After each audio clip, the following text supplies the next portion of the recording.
Anyway, lastly, our final guest, Vanessa Beeley, who takes sort of a little introduction, really, but I am going to read quite a long introduction. It's an endorsement from John Pilger. First of all, just to say that Vanessa Beeley is a courageous and investigative journalist, having travelled to Syria 6 times since the beginning of the conflict there. Her work has been criticised by the mainstream media, but lauded by many Syrians on the ground in Syria who've suffered under this proxy regime change war for 7 years. Even Alex Thompson of Channel 4 News, in his latest piece, was compelled to report the words of Syrian civilians now liberated from terrorists in East Ghouta. Those are the words that Vanessa has tried to give a voice to all of these years, but has been criticised and shut down. I think legendary journalist John Pilger says it the best, and this is his statement. He says, "There is only one piece of advice to give you. You must stand up to the bullies and censors. Vanessa Beeley is in trouble with them because she wrote truths that countered their misrepresentation of the invasion of Syria by US and UK-backed jihadis. Vanessa is a fine reporter who was one of the finalists in the 2017 Martha Gellhorn Prize for Journalism, perhaps the most distinguished distinguished award for truly independent journalism in Britain, which The Guardian itself was proud to receive in the past. What the bullies and censors can't stand is that she has exposed the fraudulence of the UK and US-funded white helmets, and so they resort to craven smears. She's not an apologist for Assad. She makes clear that her statement, "the proudest day of my life," referred to the American peace delegation to Syria, of which she is a member. In any case, Vanessa has written all this, and it is the responsibility of you and me to familiarise ourselves with the background to these attacks and smears. You should be proud to host Vanessa, which we are, who has my unqualified endorsement. This is a matter of freedom of speech. John Pilger. So, with no more ado, Vanessa Beeley.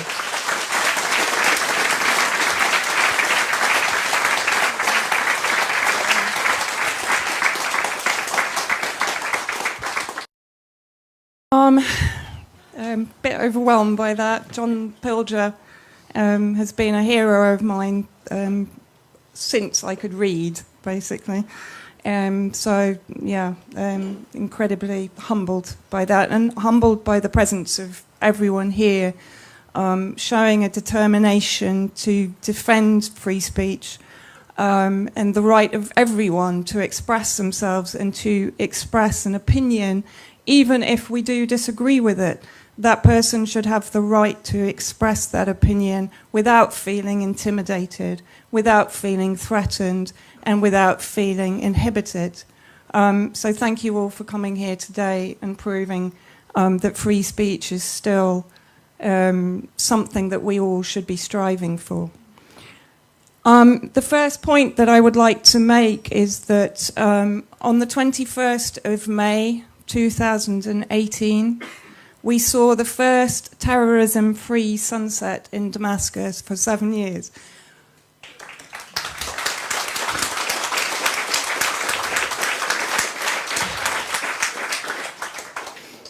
I didn't expect to actually suddenly get emotional over that, but it's a very emotional moment. Having myself and Eva Bartlett and my friends over here visited, and Mike and Ali, we've all been in Damascus when the mortars have fallen. We've spoken to Syrians who've told us that they're walking home with their shopping and suddenly they're picking children's body parts up off the ground, and I'm not exaggerating here. The last time I was leaving Damascus in January, mortars fell just as we actually got out of the old city, just as children were coming out of school. So those children were deliberately targeted by the terrorist groups in Eastern Ghouta that has now been liberated. So I'd just like to read you a little part of this message that was posted on the Syrian Arab Army Facebook page that sort of covers all of the military campaigns inside Syria. And I think this is probably the most important part of the message. This is not a victory for a side over the other. This is the victory of the people of Syria over terrorism, and reminding the world again that Syria will never be a puppet state. Neither by direct nor by indirect aggression will its people allow that to happen.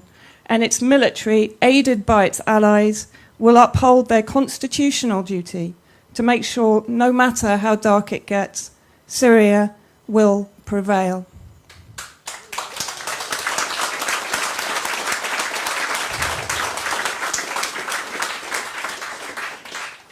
Now, there's been a lot of fuss over this event from the mainstream media that I personally have called members of the mainstream media terrorists. I didn't actually make that statement, but of course my proposal to focus on the embedding of mainstream journalists with known terrorist groups as part of this event, as part of a violation of our own moral duty, as Tim beautifully expressed, but also in a legal sense, according to our own British legislation regarding terrorism. Now, again, I'm not a lawyer, but it struck me that this is an important aspect of what is going on, and to what degree does it cease to be journalism and begin to be the lionization and the glorification of terrorist groups. But I want to start sort of a little bit further up the chain, if you like, with actual war propaganda. Is it a crime against humanity, and should it be criminalized internationally? Syrians actually declare what the Western media is doing to them as media terrorism. Their words, not mine. So basically, is it free speech? Or is it a crime? Professors, and I'm not an academic, but I'm pretending to be one today. Professors John Whitton and Arthur Larson, in their book Propaganda Towards Disarmament in the War of Words, published in 1964, emphasized that propaganda is a threat to peace, as Peter has very eloquently told us. If we mean to work out ways of dismantling the most dangerous weapons of physical destruction, we should also be struggling to work out ways of dismantling psychological weapons used to exacerbate the causes of war. The next 2 or 3 slides are actually taken from a paper, War Propaganda, a Serious Crime Against Humanity, written by Yuri Bobrekov. In 1946, you all know about the Nuremberg war trials, in which major war criminals of the Hitler regime established that war propaganda is one of the means of promoting war, thus confirming the criminal nature of war propaganda. And this issue was specifically emphasized in the UN General Assembly's resolution on November the 3rd, 1947. The General Assembly condemns all forms of propaganda in whatsoever country conducted, which is either designed or likely to provoke or encourage any threat to the peace, breach of the peace, or act of aggression. What I also want to demonstrate today is those who are advocating peace, those who are adhering to international law, those who look for political and diplomatic resolution are the ones that are being smeared and are the ones that are being threatened with closure and who are being silenced. Those who are promoting war, those who are producing propaganda that will take us to war, are the ones who are being awarded and lauded universally among the establishment. Sorry, just checking where I am. March 1950, the Supreme Soviet passed a law on the defense of peace. And as part of that law, they decreed to recognize that war propaganda, under whatever form it is made, undermines the cause of peace, creates the threat of a new war, and is the gravest crime against humanity. In 1953, in the General Assembly, the Soviet Union made a proposal to denounce war propaganda.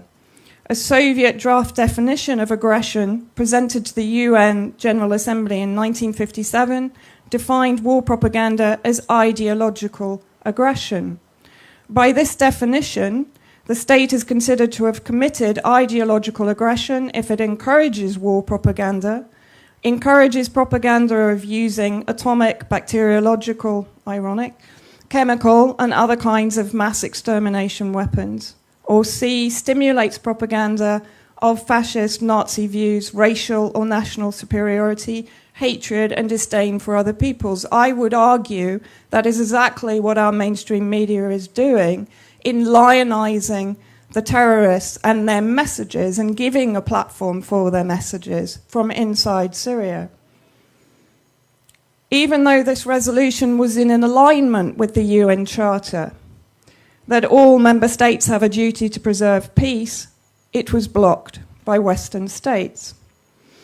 Christopher Black, who's an international criminal lawyer, said this: "The West relied on arguments of free speech, arguments that do not hold water, since war propaganda is not designed to enlighten people, but to twist their minds into thoughts of hatred and war."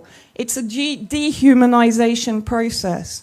We heard from our speakers how the Syrian Arab Army has been routinely dehumanized by Western media. It's described as Assad's army. It's described as a Shia Muslim militia. Nothing could be further from the truth.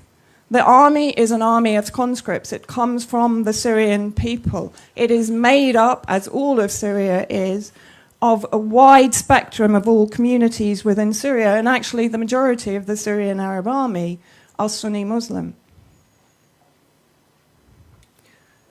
Now we come on to the actual use, I believe, of propaganda, war propaganda, by our media. This was a report, Peter thankfully has covered much of the doom and truth, so I don't have to go too far into that. But this is Simon Tisdale of The Guardian, who wrote this article, I think about 2 days after the alleged Douma chemical attack. The title sort of says it all. After Douma, the West's response to Syria's regime must be military. Now, the dust hadn't even settled on the story at this point, but we're already being told by The Guardian that we really must go and bomb Syria because the regime has attacked its own civilians. Now, I was in Syria during this time. And what I have to say, this was also psychological warfare. Because the Syrian people lived under the threat of military retribution for almost 2 weeks. I mean, they live under it all the time, but this was particularly intense. These people had only just been liberated from Ghouta. They had only just escaped 6 years of brutal, oppressive, Islamo-fascist occupation. And having just escaped that, they then have the threat of escalated military action by our governments on a spurious, dodgy, non-dossier. So the psychological warfare was a very important factor in this, and that was one of the things that I saw everywhere I went. People were actually saying to me, I just wish they'd get on with it. I wish they'd do their worst so that we can deal with it, and then we can move on. Now, the actual image that was used to accompany this report was extraordinary to me. A rocket, bear in mind that these articles are lionizing and glorifying terrorism. So here we have a rocket is launched from eastern Ghouta, and then we have the familiar hyperbole and sensationalism. Eastern Ghouta has become Syrian Srebrenica. So a direct link back to another narrative that did take us to war. And also, these rockets that were fired from eastern Ghouta that, according to this report, were the actions of an oppressed rebel community, These were posters. You probably can't see them terribly well because most of them were behind glass, so it was actually quite hard for me to photograph them. But these posters were in all the church courtyards in Damascus, detailing the victims of those mortar attacks from 2012 until February 2018, when the casualty counter stopped because the battle for liberation was ongoing. So basically 14,800 mortars, rockets, explosive bullets were fired from eastern Ghouta into the main city of Damascus. 11,000 Syrian civilians were killed, not military targets, Syrian civilians. Of those, 1,500 were children.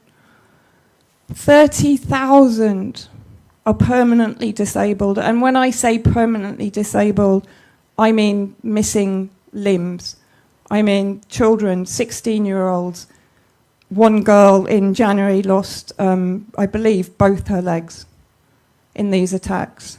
So these are not, there's serious disablement here, and these people will have to live with this for the rest of their lives. And just to show, when East Aleppo was being liberated, we had exactly the same hyperbole, exactly the same hysteria from the mainstream media, particularly The Guardian, that seems to be at the vanguard of these media campaigns to demonize and criminalize the Syrian government, the Syrian army, and its allies during these liberation campaigns. But what I also have to say is there's an eerie silence once the liberation is complete. I was in East Aleppo during the liberation and just after. I didn't see a single mainstream media journalist there. Not one. They weren't there to see how the people were that they'd been protecting and defending for the last 6 years. They were nowhere to be seen. Exactly the same in Eastern Ghouta. There were rather more of them this time. I think they probably learned that they should really show their face this time. But to a degree, we don't hear anything now about the fact that these people, many of them, over 70,000 now, have returned home to Eastern Ghouta. The others are being cared for in the Hajjale and a number of other internally displaced people camps where they're being fed by the Syrian government, where they're being homed by the Syrian government, where they're being educated. Children are back in school in those camps in secular education, never talked about by the mainstream media. None of this aftercare, if you like, by the Syrian government is ever mentioned or talked about because it would deny the narrative that their entire underpinning of this war relies upon.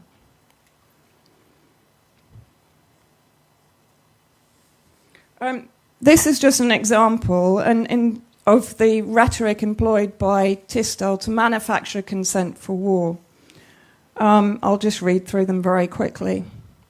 Bashar al-Assad's continued mass murder of civilians means there can be no more excuses. Both morality and self-interest demand action. I'm not quite sure what the self-interest is. It's time for Britain and its allies to take concerted, sustained military action to curb Bashar al-Assad's ability to murder Syrian citizens at will. All this while those Syrian citizens are being aided to escape Eastern Ghouta via the humanitarian corridors that I witnessed that were set up by the Syrian government and the Russian reconciliation teams. And then he ends up with, or did all those writhing children imagine the gas? Now then I'm going to move on to Cathy Newman. And there's a reason I'm quickly skipping to her, because you will see the correlation between the language that Simon Tistel uses and the language that is employed by Cathy Newman. One day before the tripartite bombing of Syria, and again I was in Damascus when that bombing raid happened. So this is an interview with a Russian ambassador to the UK, Alexander Yakovenko. Please note how Yakovenko deals with one of the questions. But when you see children writhing in agony, pale-faced, do you then abandon Assad? Would you withdraw? Would you abandon support for Assad if the OPCW proved that he was responsible for that kind of This is a very British way of putting the question, because Assad is the president of Syria, and he was elected by the Syrians. It's up to the Syrians to decide whether they are going to keep that president or not. He is also, in the words of the elected President of the United States, a gas-killing animal. Do you sleep easy at night supporting someone like that? Extraordinary, isn't it? I mean, anyone who watched Cathy Newman's vicious attack on Dr. Butena Shaban one day after the US coalition had criminally massacred Syrian Arab army soldiers defending civilians in Deir ez-Zor from ISIS will be equally disgusted by her tone in this interview. But what is interesting here, what was the main purpose of Cathy Newman? What did it appear to be? To divorce Assad from Russia. She repeated it 3 times. That's interesting because in February 2018, Al Akbar, a Lebanese media outlet, released leaked diplomatic email from the British Embassy in Washington, detailing a 5-point plan to disintegrate Syria. And as part of that email, David Satterfield, US Assistant Secretary of State for the Middle East, said, "It is about getting the Russians to let Assad go through meetings of the Security Council and a broad public communication campaign." Well done, Cathy. And of course, Peter brilliantly covered Duma and the lack of a dodgy dossier, but also what has not been mentioned by many people is that Russia did an excellent job of taking witnesses to The Hague as part of the OPCW investigation.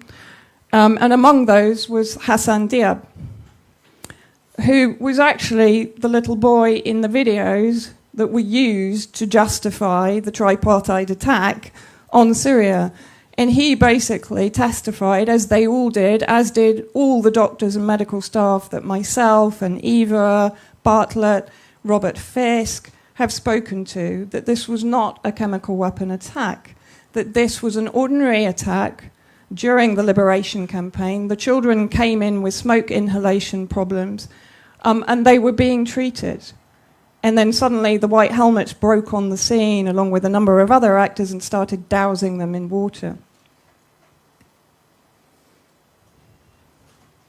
And again, what is interesting, the closing remarks by the permanent representative of the Russian Federation to the OPCW, Ambassador Alexander Shulgin.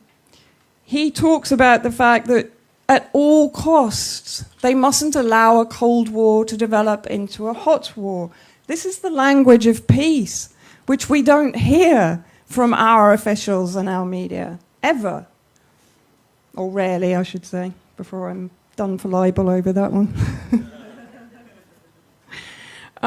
He ends with, "The only way to refrain from confrontation and to start a search for a solution based on the mutual respect and consideration of interests of all sides in accordance with international law, our future and the future of our children is at stake." When do we hear that in this country? You know, Tim touched on this. It's incredibly important. It's not about us, it's about our children and their children. Advocating peace, not war. Complete contrast to Western media. So then let's come down to international law. And this is a quote that I use all the time from a wonderful professor based in Lebanon, Amal Saad Gorayab. "International law is indifferent to the perceived legitimacy of the state and to the form of government. Both democracies and authoritarian regimes have the right to fight insurgencies and to defend themselves from external powers which aid the insurgents.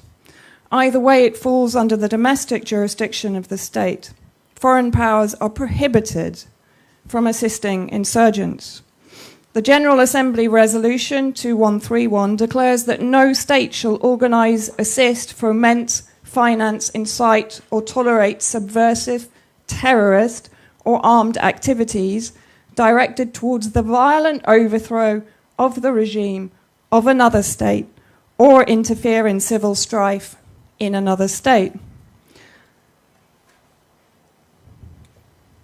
So what do we do? Juliet Harkin. We, BBC Media Action, worked in 2004 with individuals within the ministry who wanted to change, in Syria that is, and tried to get them to be the drivers of that. All media development work that has been done in Syria has, in my opinion, been predicated upon this idea that there can be change from within. You have an authoritarian regime and you find who the reformers are within that and you work with them. Is this really what we want our media to be doing on our behalf? We're paying the license fee for this organisation. Well, good to hear. And I just want to add one point here. Sorry, I have to go to my phone because somebody gave me the photograph a bit late. 2 days ago was the anniversary of the Hula massacre in Syria. And actually, Kavok Almassian has also just sent me some information on this to help me out. If you want to follow an amazing commentator on the Syrian crisis, Kavok Almassian, Syriana Analysis, please subscribe to his YouTube channel and follow him. So in 2012, Marco Di Lauro, a photographer who is used by Getty Images, posted this on Facebook. Now, this is the famous picture, I don't know if you remember, of bodies laid out in white body bags and a kid jumping over them. He stated, "Somebody is using illegally one of my images for anti-Syrian propaganda on the BBC website front page. Today, Sunday, May the 27th, at 7 a.m. London time, the attached image, which I took in Al-Musayyib in Iraq in March 2003, was front page on the BBC website, illustrating the massacre that happened in Hula, the Syrian town. And the caption on the website was stating that the images were showing the bodies of all the people that have been killed in the massacre, and that the image was received by the BBC by an unknown activist." Sounds familiar. "Somebody is using my images as a propaganda against the Syrian government to prove the massacre."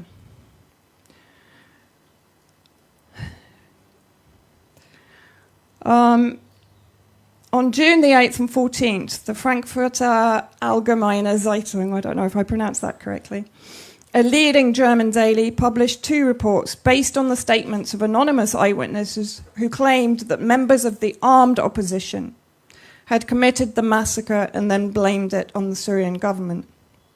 According to those reports, 700 members of the Free Syrian Army, those moderate rebels, had come to Hula from various towns to kill families that had converted to the Alawite or Shiite faith and had not joined or had refused to join the rebellion. I think that demonstrates very clearly, and it's very apt that it's 2 days from the anniversary of that dreadful massacre. Professor Tim Anderson has gone into that in far more depth. Again, I recommend that you read his book, The Dirty War in Syria, and that will give you a lot more information on that massacre.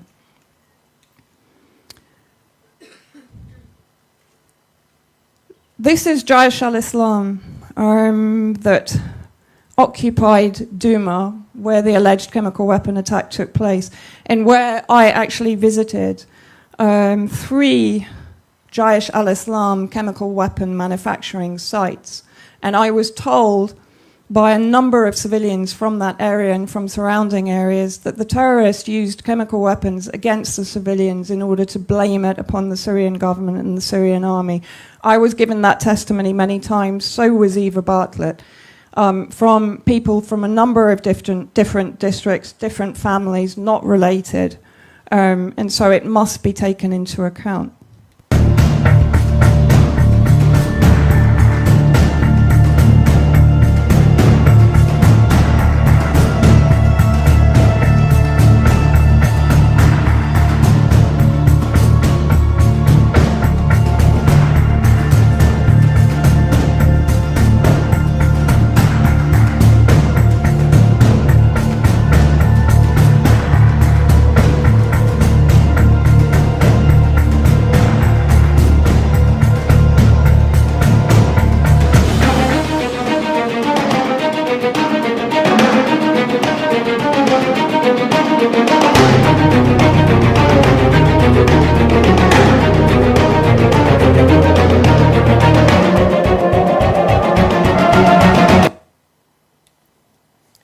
funded by the British government. Their PR is funded by the British government via an organisation called Incastrat,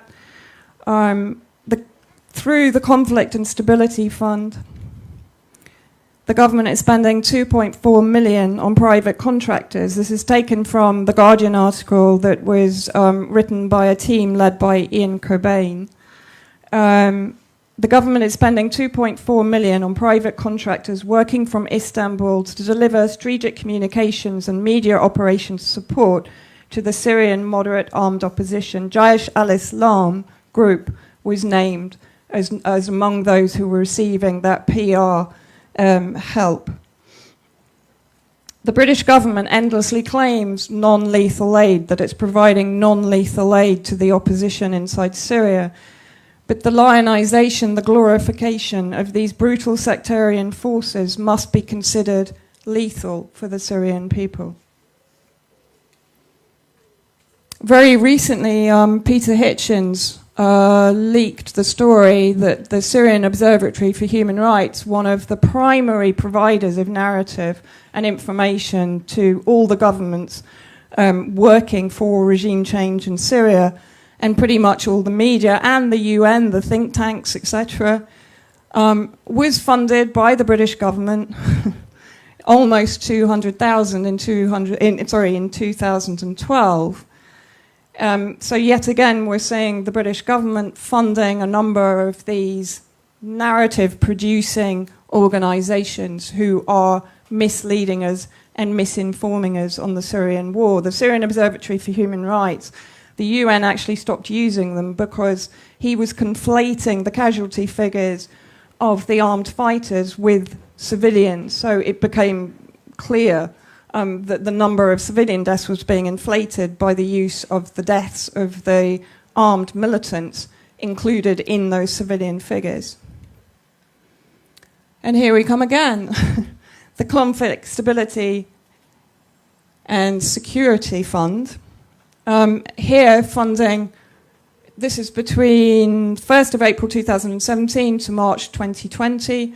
And at the bottom you have Mayday Rescue, the Syria Civil Defence, which is an insult to the real Syria Civil Defence, to the White Helmets. The real Syria Civil Defence was established, it's Syrian, it was established in 1953, and it services over 85% of inhabited Syria. The White Helmets are embedded exclusively with the terrorist groups, primarily Nusra Front and Nusra Front affiliates. Now, this is sort of quite interesting wording on this. This is from the same document. Sorry, where am I?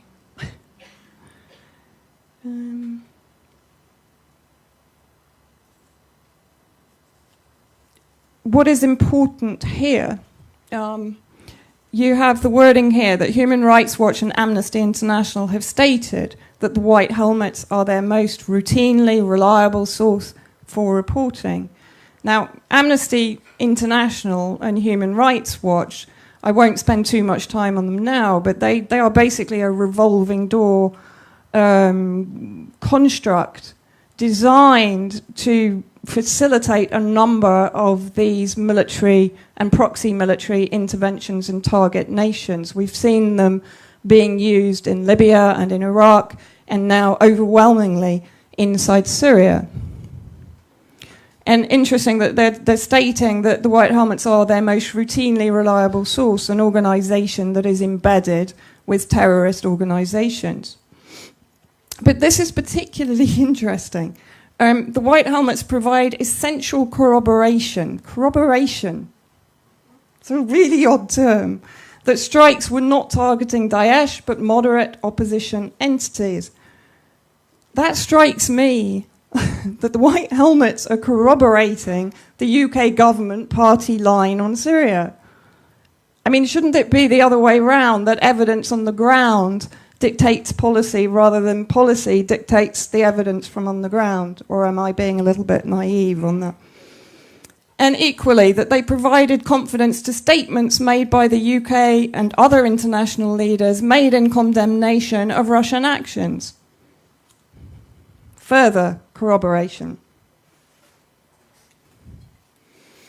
And I'm not going to go too deep into the White Helmets because I'll be here all night.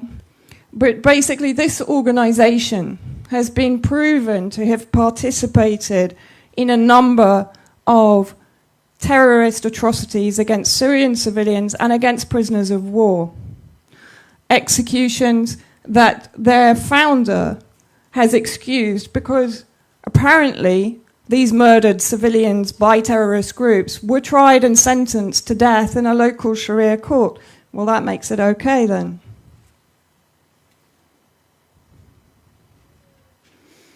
Again, Christopher Black, international criminal lawyer.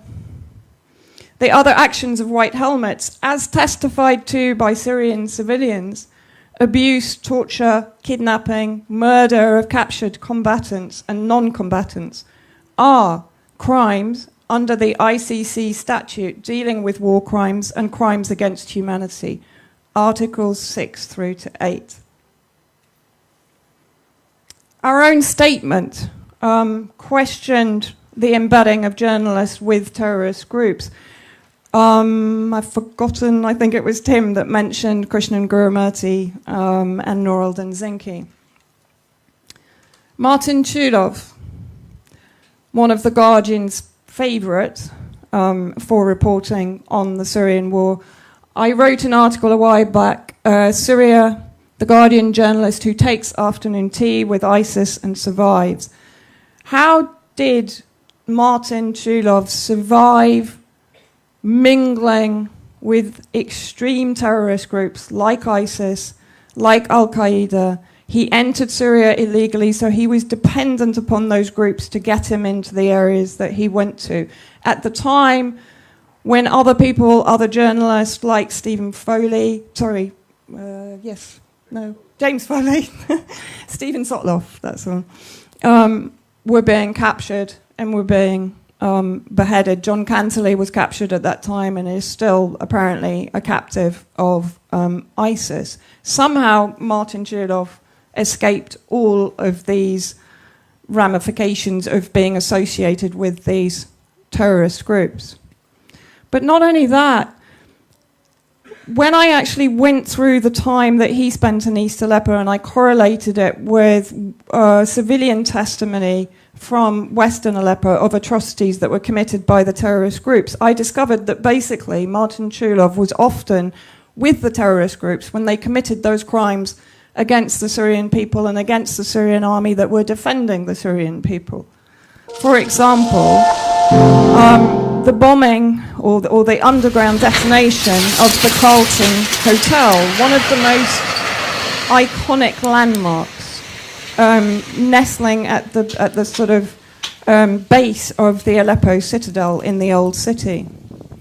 Now, you might imagine at this point that Martin Chulov might have expressed some sort of regret that one of our most iconic structures, historically and culturally for the Syrian people, the fact that it had been destroyed was hideous. But in fact, he described it thus: the giant plumes of dirt and rubble that ballooned several hundred meters skyward as the hotel crumbled, killing 30 to 50 Syrian troops, has fast become one of the most jaw-dropping images of Syria's civil war. Flush with the success of the bomb, the bomber chose to reveal himself to The Guardian as the leader of Aleppo's tunnelers. Not really very regretful at what was actually done. And here is the Carlton before it was destroyed. And here on the right, I was actually able to speak to a member of the special forces that was defending that area of Aleppo and preventing the terrorist groups from encroaching on the civilian areas in West Aleppo. I have to say, I was told that almost all of those soldiers have now been killed. But they didn't die in that explosion. Only around 15 or 16 soldiers were actually injured in that or killed in that explosion. And they were not in the Carlton. They were in a smaller building next door.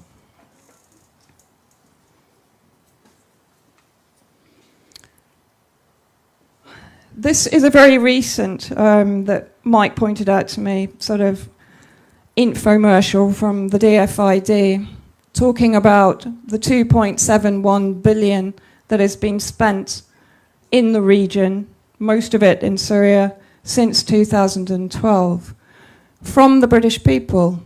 That's you. No, it's not. It's financing, and that's a proven fact. It's proven in my articles. The money that is coming in from the British government to the organisations, the shadow state institutions that are set up in Syria, is being diverted to terrorist leaders and to terrorist groups who are a part of those organisations. The political solution would have been agreed by Syria a very long time ago if our media had not maintained and sustained this illegal military intervention by our government. So it's not from the British people, it's from the British government implicating us in one of the worst crimes of our lifetimes, which is the war in Syria and against its people. So what I would really like to leave you with is the fact that, in my view, the media is guilty of gross professional negligence at best. At worst, it has criminally and deliberately employed war propaganda to drive consent for yet another unlawful regime change war in Syria. And after Libya and Iraq, they don't have the excuse of there being no precedent. Nobody denies that there is opposition to the Syrian government. It would be insanity to make such a claim. But the opposition I've spoken to, and that Eva Bartlett has spoken to, and that many of us have spoken with, want peace and stability and security. They want the Syria of before 2011 back again. They don't want an escalation of military conflict that will reduce Syria to a failed state and strip them of their right to determine their own future without foreign meddling. As Kevork Almassian has said in an interview with Patrick on Sunday Wire, the continuum of media misinformation, misdirection and lying by omission is killing the Syrian people. So I want to leave you with the words of a very dear friend, Abdo Haddad from Malula, one of the most ancient Christian towns in the world and in Syria, where they still speak and teach Aramaic, the language of Jesus Christ. Because I think his words sum up what we hear all the time from the Syrian people, and none of us can put it more eloquently than this. Malula is an ancient town in Syria that still speaks Aramaic, the same language spoken by Jesus Christ. We truly believe that the enemies of Syria will no longer exist when we win, and we will win this war. Malula was attacked in 2013 by the Syrian army, like Al-Nusra, like Daesh, like Al-Farouq, like all of these denominations that most Europeans and Americans call moderate opposition. When we defended Malula, we didn't defend churches. We defended people. We defended believers. And we defended our choice for a Syrian secular state. We defended our choice to elect our own president. We defended our choice to live in the Syria we love and we like. Thank you, Abdo. Thank you to you all for being here. And thank you to Syria for showing us what resistance really means.